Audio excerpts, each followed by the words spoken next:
All right, Chief Josh Waldo, how you doing? Happy Tuesday. Yeah, I'm good, Kevin. Thanks. It's a great day here in Montana. Yeah, right on. Well, you were recently just in Tennessee watching some Tennessee Vols football. Is that right? Yeah, I got the home opener and then moved over to Charlotte, so I got the first two games, and we're off to a really good start. Yeah, Tennessee's got a good team this year. How you feeling about it? I think we're pretty good. We'll see when we play some stiffer competition, but I like our chances so far. I mean, I think I saw like six SEC teams in the top eight, maybe. Like that's no Yeah, surprise, but that's the some stiff conference is pretty competition. strong, top to bottom. Top Yeah. to Well, I'm a Wisconsin Badger fan, and this weekend we have Alabama at home. So maybe once this post, I'll be either really happy or really sad. I don't know which one. well, I'll be the biggest Badger fan you can find this weekend. Anybody that can beat Alabama for us. Hey, on Wisconsin, go Vols. I sense a good partnership here. Orange and red is a good color combo. So, Chief Josh Waldo, I've had the fortune to get to know you a little bit from afar and excited to continue to dive in on all things IFC. But give us a high level of, frankly, who's Chief Josh Waldo and your path to becoming chief of Bozeman, but then also your path to IFC. Yeah, started my career in Eastern Tennessee. That's where the passion for the volunteers comes from.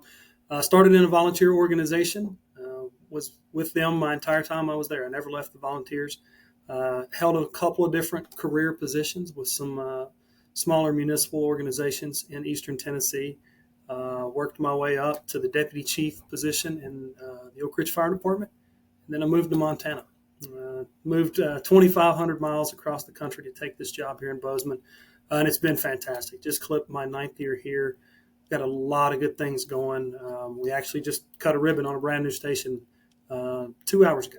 So loving the life out west. We're dealing with a lot of smoke right now from the wildfires. Don't want to wish winter to get here too soon, but the snow will be a welcome sight if it helps knock some of these fires down.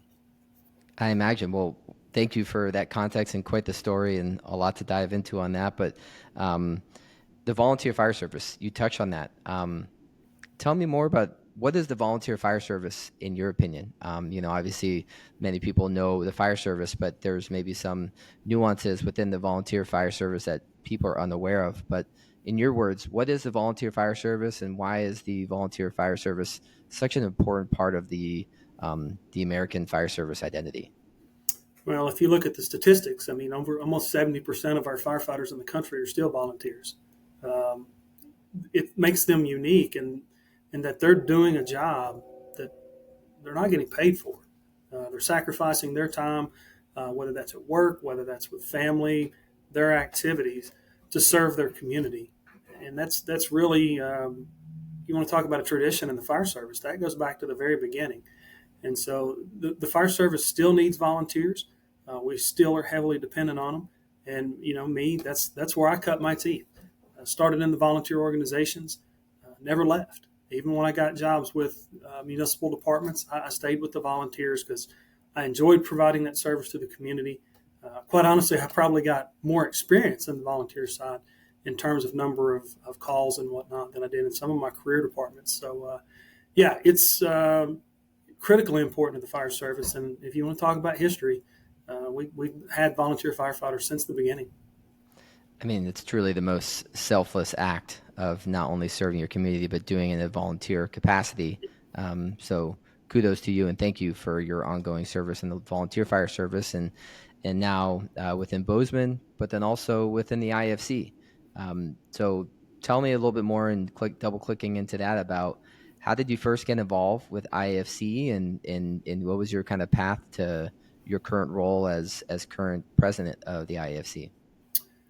Probably not different than some folks in terms of how I got involved. I moved into leadership roles in my municipal organizations and realized I needed to be a part of a professional association that could provide me with tools and resources in the new role and then continue to help me grow. So I joined not long after I became a chief officer within our organization and never left. If anything, just kept finding more opportunities to get more engaged in the association. Was part of the program planning committee for a while. Attended obviously a lot of the FRI conferences, and just saw opportunities to continue to engage and quite honestly give back. to the association that's done so much for me in my career. And so, in talking with some friends and some colleagues, made the decision to run for president. Was successful through the election process, and have worked my way through the chairs, and now have been in the president's seat less than a month. And it's an extreme honor, truly humbled. To me, I think it's all about giving back to the membership and the association, and that's done so much for me.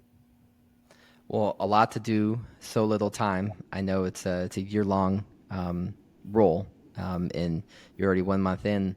What has it been like 1 month in, and what are you excited about? What are you looking forward to within this new responsibility?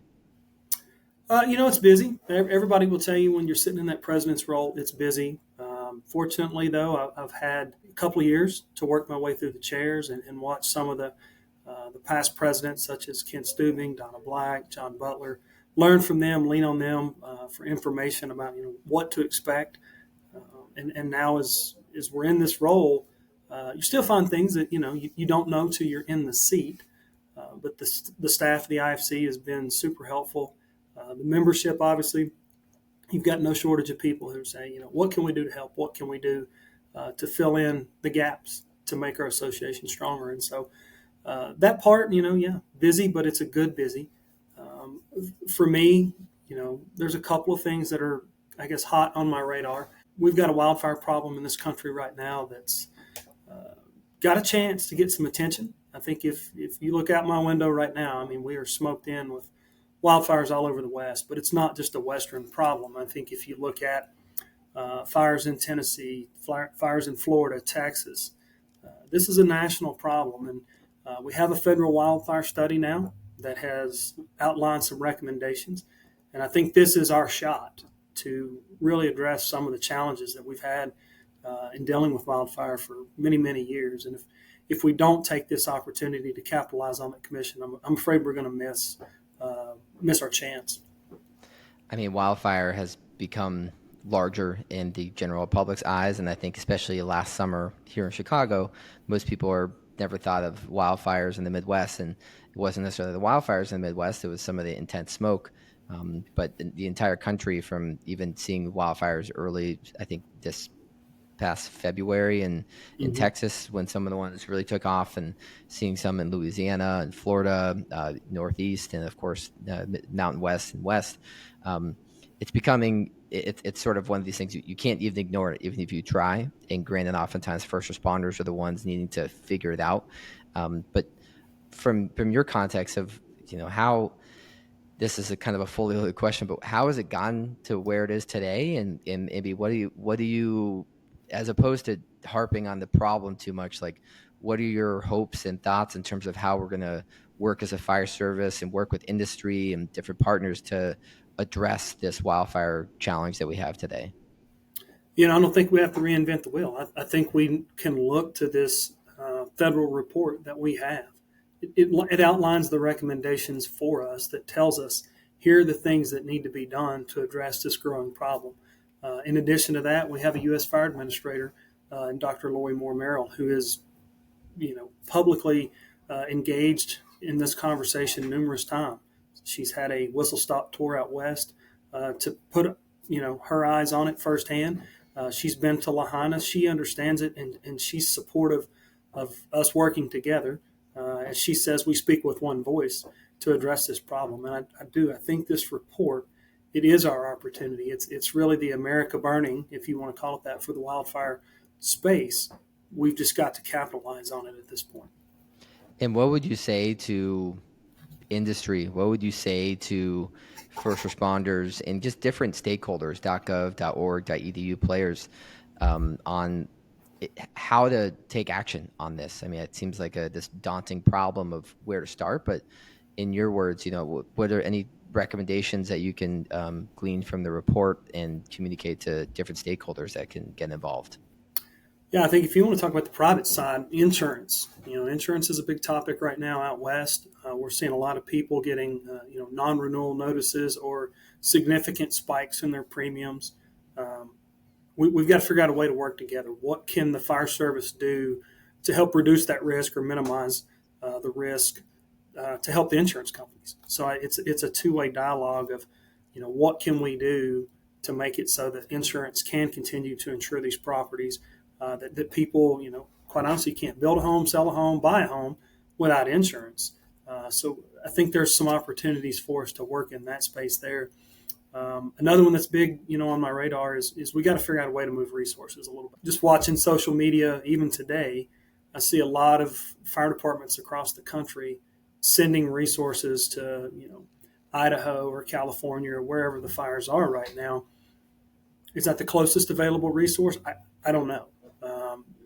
But we've got to find a way to build a system, quite honestly, that gets us the closest and most appropriate resource, something that we're really not maximizing on today. And when you say moving resources, is that kind of sharing resources across different counties, human capital, physical resources like equipment and trucks, and sort of how do you think we can, like, if you could explain a little bit more the what there, and then also how do you think we can do that more effectively?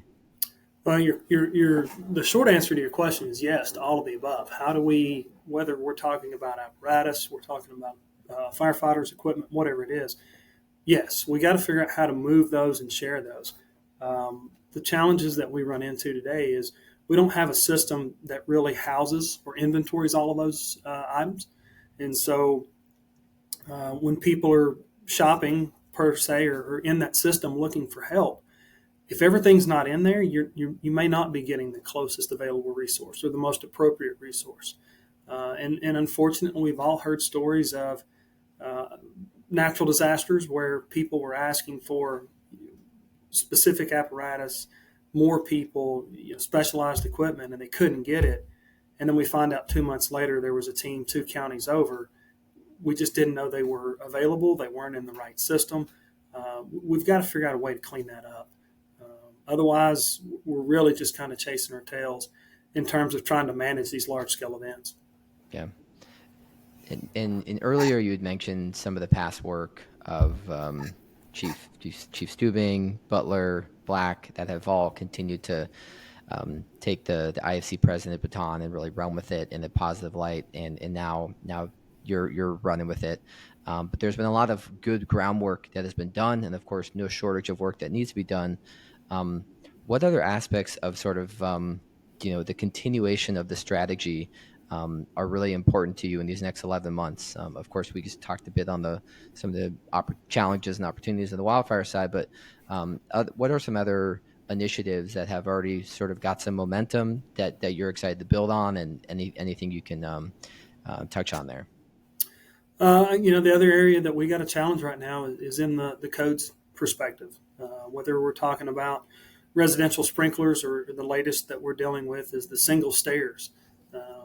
These are issues that just keep popping up that, quite honestly, it feels like we're fighting them individually, whether that's at an apartment or a state level. We've got to come together with a consistent strategy of how we're going to tackle this problem across the country. The fire service, we have life safety codes. They are vetted by numerous subject matter experts, and we're just watching these things get stripped apart. And as a fire service professional, it gives me pause to think about someone in a 6-story building with only one way out. It just doesn't resonate right. Experience, seeing codes, even seeing fires in the past where if you wouldn't have had that second way out, things would have went bad. So the codes and standards, we're seeing a lot of states even legislatively prohibit fire departments from even adopting certain sections of the codes at the local level. So we've got a lot of work to do in the codes and standards arena as well. I live in a state right now in Montana where the state has prohibited the building departments from adopting 1 and 2 family sprinkler requirements. So it's not even a decision that can be made at the local level. Legislatively, they've been prohibited. So we've got a lot of work to do in that. I think the good thing is, kind of going back to your laying the groundwork, your year as the president's very short, and I can already feel that it's going to go very fast. So having a team, and in my case, that's our vice presidents, Tricia Wolford and Steve Locke, who can continue that and you, in your words, kind of carry that baton. That's what they're there for. There's things that I know that I'm going to start or pick up during my year as the presidency that I'm not going to finish. So that's why it's important to have this team of folks behind you who are in the loop, they're helping, they're engaged, so that you can pass that baton at the end of the year and we keep going so that we don't have kind of that start and stop effect. Yeah. I mean, that the continuity is obviously so critical, and kudos to everyone in the past, and excited for Chief Wolford next year. With all these great names you just mentioned, I kind of struck a chord with me of thinking about, I know within your unique path from Tennessee to Bozeman to IAFC, you've probably had a few mentors and people over the years that have helped shape you into who you are. Any sort of particular mentors or individuals over the years that have kind of helped guide you to where you are today, and any stories of sorts that you can maybe share? Yeah, for me, it's pretty simple. It's Vicki Pritchett, or as most people know her, it's Miss Vicki. Miss Vicki's with the National Fire Sprinkler Association, and she's also from Tennessee. And somewhere early on in my leadership journey, connected with her, and I really can't even explain it from there. She has steered, guided, directed me multiple times. Obviously, sometimes I didn't even know she was doing it, and she's taught me a lot of things about how important relationships are, how to sustain those relationships. Because when you get into dealing with legislative issues, you're dealing with political issues, those relationships matter. And that's something that I think she's instilled in me throughout my entire career, is the value of that relationship, the value of that network when you're trying to get things done, to have that ability to pick the phone up, send a text, whatever you need to get the support, to get the help or the guidance if you're going to tackle these bigger issues. So Ms. Vicki's been a big supporter of mine, as well as Chief Shane Ray, also with National Fire Sprinkler Association. Everything from the tactical side to the how to be a chief, now to dealing with the bigger issues of being the president of the association. Both of those have always been in my corner throughout my entire career. What advice would you give to your younger self? How long do we have? As much time as we got, as much time as you got. Advice for my younger self. Well, that's a good question. I would say don't take the job for granted. My path wasn't perfect. I started in the volunteer service, moved over to the municipal side, or got a municipal job, and I got really complacent really quick. Struggled with some challenges with significant weight gain. Was not getting the training, the certifications, the education that I needed. So while I may have started, at 22 or 21 years old, I feel like the first 5 or 6 years, I didn't take it serious. And I had kind of an aha moment for me, put a pretty good scare in myself.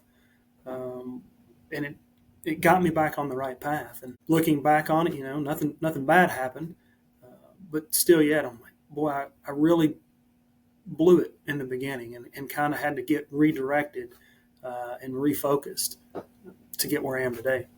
Yeah, well said. I mean, I think reiterating that any given moment you can change your daily habits and change the course of what you're doing. And I respect that ability, that introspection you had to kind of make that change and to kind of build on this sort of personal connection and dynamic with the fire service. What is it that drew you to the fire service? And now, after having a couple of years in the fire service, why do you believe that the fire service is the best profession in the world? Drew me, right place, right time. I was not the kid who grew up dreaming of being a firefighter. It just wasn't me. In fact, I had no clue what I wanted to be. I just happened to be the right place at the right time at 20 years old to see the volunteer fire department respond on a call. Watched them work right there on the side of the road and thought, well, that looks pretty interesting. A few nights later, residential fire up the road, went and watched them again. Really got the bug, you could say. And at that point, my uncle, who was a member of the volunteer fire department, said, you got to think about joining. And best decision I ever made. Had no clue that was going to happen. Wasn't on my radar. Wasn't part of the plan. certainly glad it did. And as I've progressed now through my career, I can't imagine doing anything else. I love the fire service. I love serving the community. I love serving our department. One of the things that I think gives me the most satisfaction on a day in, day out basis of being the chief is seeing the people within our department be successful. Whether that's just to have a good call where things go right and they feel like the service or the skills they provided had a positive outcome, whether that's a training, a certification, a promotion. To me, that really drives me to see people be successful and be happy. And if I feel like I'm doing something, even if it's just, making sure we got the budget for them to go to that training or that they do have the right equipment for them to be successful, I take a lot of satisfaction in that. Yeah, absolutely, as you should. So, um, another thing that was kind of crossing my mind in terms of not only what you love about the fire service, and you alluded to this a little bit earlier about some of the initiatives around the adopting the wildfire report and some of the challenges, but also opportunities with codes. Um, what else are you excited about? As far as the fire service at large, whether it's specific initiatives that IAFC is driving or leading, or it's some new kind of training or leadership or technology in general. What's one or two things that you're really excited about with the current state of the fire service and your role with as IFC president? Yeah, well, you hit the one I would have picked. That's technology. I am super excited about what's coming down the pipe, whether that is the technology and how we deploy resources, the data that's behind that, whether it's technology and new equipment that we can put in our firefighters' hands to help them do their jobs better or to keep them safer. I feel like we're kind of a moment in the fire service's history that we're all going to look back on someday and go, that was a kind of a turning point. I felt that way when NIST and UL, the ISFSI, kind of worked together to do a lot of the stuff on, understanding fire dynamics better. I don't think we realized it at that point, but the work that was done in Charleston, South Carolina, that has changed the fire service forever. And I feel like we're having another moment right now with technology where we've got groups that maybe aren't your traditional fire service vendors or partners who are coming on board because they see an issue that we're having. They think they have a solution. And I think we're more open to technology now than we've been at any point in our history. And so I think we're at another point where, the paths or the stars are going to align, and we're going to look back in a couple of decades and go, this was a big moment.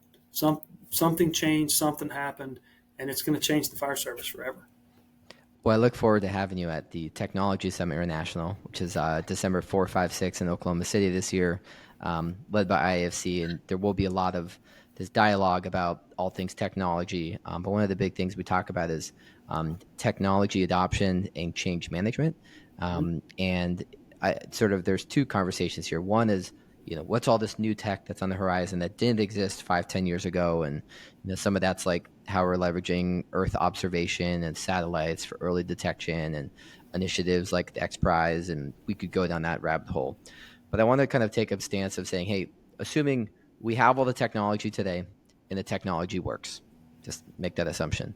What are your thoughts in terms of how the fire service should approach technology adoption in terms from a procurement standpoint, from making sure you're really buying the right stuff and that's going to solve the problem you're looking for, and just even like the cultural dynamics? That seems to be oftentimes some of the biggest hurdles, but any sort of experience or insights that you could glean on that? Well, I'll back up to the conference. When we talk about TSI, the beauty of that conference is I don't think I went there last year thinking I know what I'm looking for. I went there thinking I have these challenges or I have these questions, and I just started asking. And you had all these people who had ideas, they had potential solutions to help with those. And I think that's the neat part of technology is you don't have to say, I'm going to buy X or I'm going to buy Y. You can come at it and say, I'm trying to address this issue, this challenge, or I'm trying to build on, whatever's going on in your organization. And we've got these really smart people and these vendors now who can listen to that and almost kind of craft the response to what we need. And to me, that's what's really exciting and interesting about the future when we talk about technology, is we're not limited to, here's my problem and here's 3 solutions to pick from. It's not that black and white anymore. We can say, here's where I'm at, here's where I want to get to, and we have endless opportunities of how we bridge those gaps now based on technology. And it's really about, I think, coming into it with an open mindset and not being fixated on this is how I'm going to fix it. I don't think the fire service has that depth at this point. So I think coming into it with, I know where I'm at and I know where I want to get to, and being open minded to what the solutions could be, particularly when we're talking about technology, will make this a much easier process for all of us. Yeah, well said. And one other colleague that you've mentioned, Dr. Lori Moore Merrill, she's adopted this initiative of one voice across the fire service. And even in her time, I've seen the interest and excitement across all the different .org and .edu and just .gov, all the different relevant stakeholders in fire service. And I think that really comes around too of not having kind of duplicate efforts going on in different silos, and continue to try and sort of have this mindset of, hey, let's check our egos at the door. Let's kind of check kind of past agendas at the door and really see how can we work together to, both define and understand the problems, but get creative on implementing different solutions. And that's really what TSI is all about. But also, again, from my time working with IFC is a piece of the puzzle that's helping drive forward this one voice perspective. And just to kind of build on that, I love your, take on, again, this collaboration, one voice, your perspective and hopes as president of IFC. What else do you want to add to that, or kind of bring to this collaborative nature of technology and one voice? I think you can talk about anything we've discussed, whether you want to talk about the wildfire issue, our codes and standards, technology, and you can pick any issue you got, recruitment and retention, mental health of our responders. If we're all working in our silos, as you said, okay, we're going to have little moments of success. Are they sustainable? Who knows? Sticking with the one voice theme that Dr. Lori has instilled in this, all of us work together. Let's put all of our energy, our resources, and our drive in pull in the same direction. Not only are we going to get a greater outcome, it's more likely to be sustainable at that point. I mean, I don't even think we understand at this point how much of a positive impact and positive change the nearest system is going to have on the fire service. Just to be able to tell our story with real-time data, and who would have ever thought that we would ever move away from infras? And through Dr. Lori's leadership and her vision, and everybody with one voice coming together and going, we support this, and this is the direction we're going to go. Look what we can get done. I mean, that seemed like an insurmountable task at some point, I'm sure. 40 years of using the same system, and we're going to change everything. And that's a big ask of the fire service. Anybody who's been around the fire service long enough knows nothing changes quick, and we're often resistant to change. But when you've got, a group of organizations who are constantly collaborating and speaking and talking to each other, man, the opportunities are endless here. And when we can stay connected and pointed in that same direction, or as we keep saying, speak with one voice, I really don't think there's anything we can't overcome.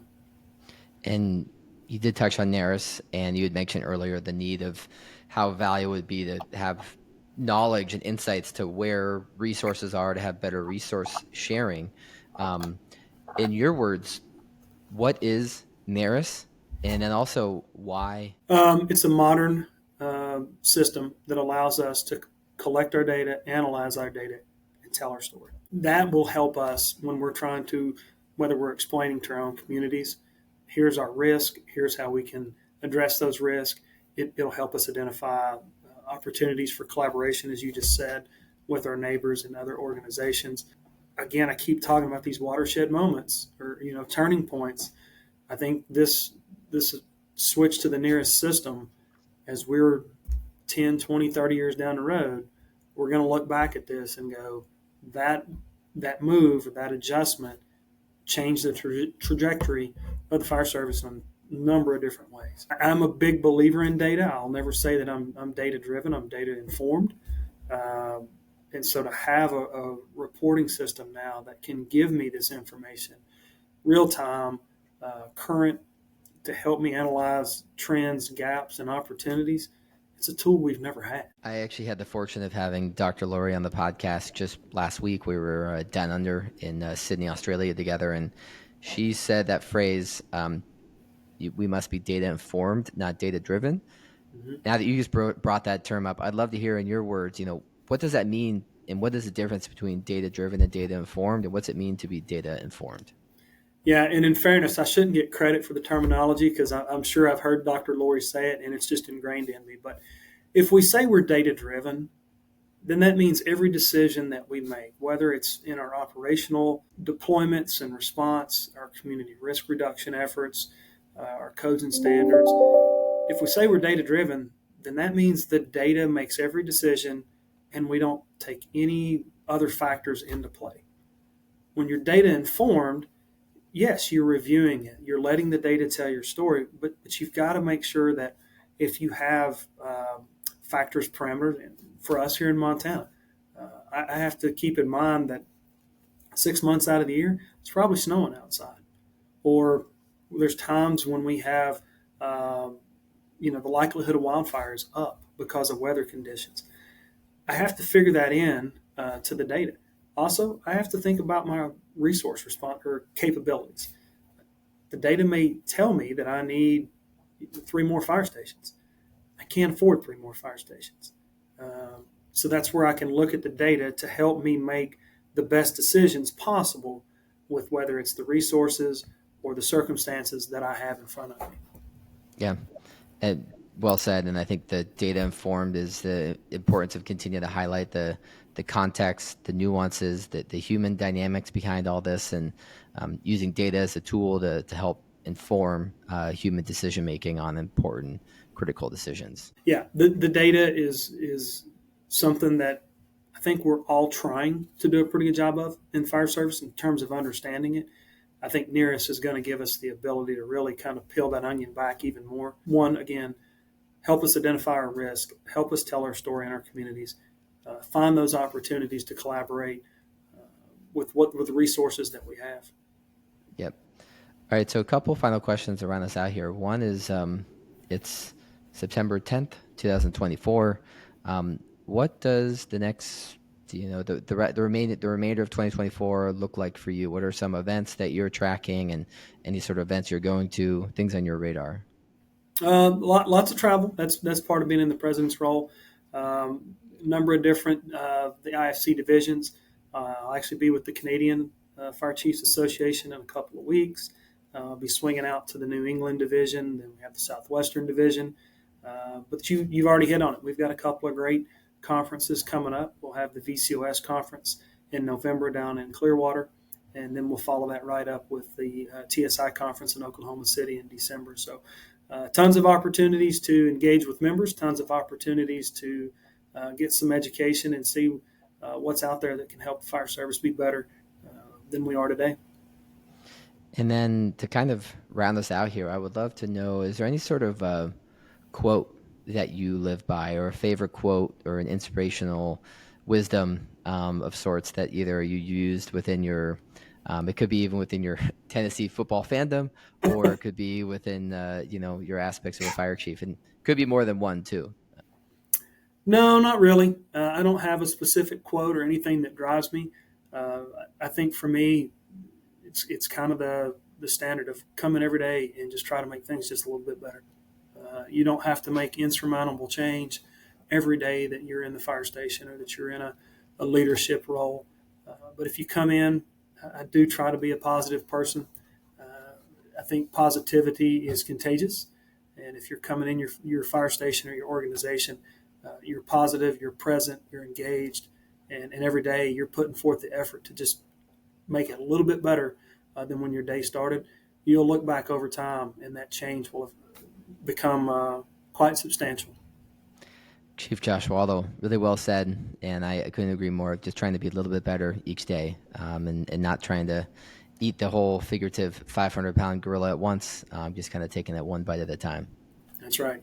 Yeah. Well, I on behalf of many other members in the fire service and other members in IFC, I know we are fired up and excited to continue to support you and just be pieces of the puzzle of the journey that you've got for the next couple months, next calendar year. So, good luck, congrats, and excited to be along for the ride. Yep. Greatly appreciate the time. It's truly an honor to serve all the members of such a fantastic association that we have. Right on. Thanks, Josh. Thank you. Go Badgers. Go Vols.